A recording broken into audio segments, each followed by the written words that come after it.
seguran gaude, hau da Ondarre baserrien, nera Jon eta Amona bizi hemen, baina orain dela 20 urte baserrie zarrazeon eta orduan pentsatu genuen berritzea. Eta nera amak nekazal turismo bat montatu nahi zuen, eta orain dela 20 urte, 2000 urteko apirilen ireki genuen.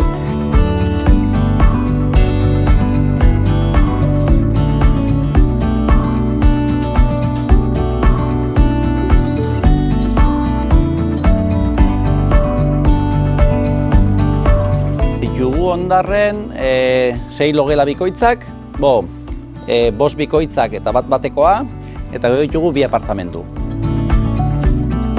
Pues desde Necatur, que es la Asociación de Alojamientos Rurales de Euskadi, pues hemos tomado diferentes medidas para implantar lo que es los protocolos higiénicos sanitarios. Entre ellos, por un lado, hemos creado lo que es una documentación cara al propietario en cuanto al plan de contingencia, evaluación de riesgos y lo que es plan de limpieza que tienen que adoptar, así como también lo que es toda la cartelería, es decir, toda la cartelería dirigida al cliente y que tienen que colocar en los alojamientos, ¿no? Desde cómo ponerse mascarillas, desde cómo limpiar las manos y otras informaciones. Y por otro lado también una información cara al cliente, es decir, todo aquel cliente previo a hacer la reserva en nuestros alojamientos rurales va a ser informado de las medidas que cada uno de ellos va a estar adoptando, ¿no? Lehenengo reserva egiteko deitze dizue edo email bat bialtze dizute eta orduan hor reserva konfirmatzen digutenen, baia bialtzen dugu informazioa hartzen ditugun zen neurria higean hartzen, dena segurua izateko.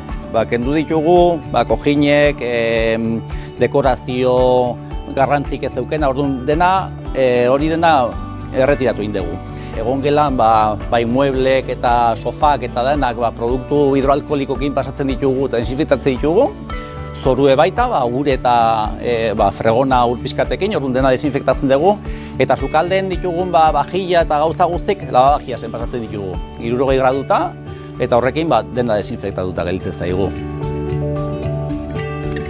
Nosotros como Necatur somos miembros de la ACTR, que es la Asociación Nacional de Calidad de Turismo Rural, y entonces al haber implantado todo este protocolo nos hemos adherido al sello de alojamientos responsables y seguros, ¿no?